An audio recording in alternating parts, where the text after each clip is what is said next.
ขอโอกาสพ่อแม่ครูบาอาจารย์มื้อนี้ทริปพิเศษคลิปพิเศษว่าซั่นนะท่านอาจารย์มหาสิงหาเพิ่นมาพูดคุยเว้านำกราบนมัสการอาจารย์มหาสาธุมื้อนี้มา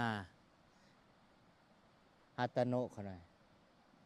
โดยเบิ่งแม่น้ำข้างหลังโอ้ยสวยงามพระอาจารย์มหามีข้อคิดแนวใดเกี่ยวกับสายน้ำโดยเมื่อมาอยู่ใกล้กับสายน้ำสิ่งหนึ่งที่เราเห็นก็คือมันไหลไปเรื่อยๆไหลบ่หยุดโดยเปรียบ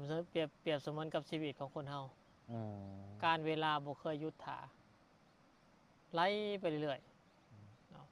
และก็บ่เคยหวนกลับอืมมื้อนี้ผ่านไปเป็นมื้ออื่นแล้วก็จะบ่กลับมาอีกมื้อนี้ก็จะเป็นมื้อวานของมื้ออื่นเนาะแล้วก็ทุกมื้อก็จะไหลผ่านไปจังซี่ โดยคือชีวิตเฮาทั้งหลายนี่ก็แม่นไหลผ่านมาครึ่งชีวิตแล้วเนาะก็ถือว่าบ่เกิน100 ปีก็แม่นเป็นอันโดยพบภาคแล้วก็จากกันไปอืมสิ่งสำคัญที่สุดเลยแม่นเฮาบ่สามารถจะหยุดความเป็นจริงนี่ได้ก็คือชีวิตต้องเดินหน้าไปเหมือนกับสายน้ำที่ไหลผ่านไปเรื่อยๆสิ่งสำคัญที่สุดเลยแม่นการที่เฮาจะไหลผ่านด้วยวิธีใดสำคัญกว่าการไหลผ่านของเฮานี่ผ่านมาหลายปีอืมในขณะเดียวกันก็ได้ผ่านพบพ่อกับคนหลายผู้คน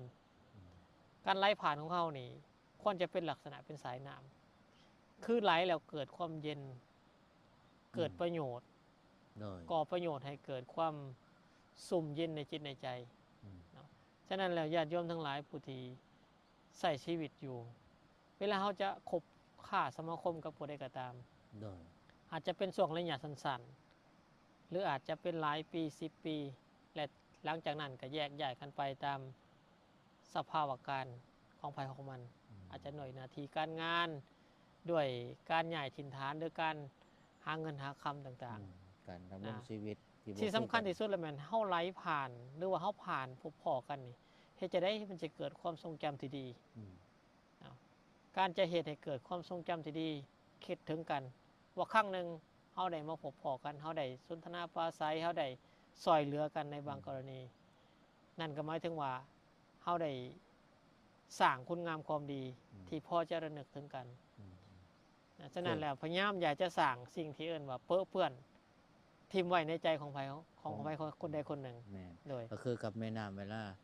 มันสะอาดอยู่แล้ว เวลาไหล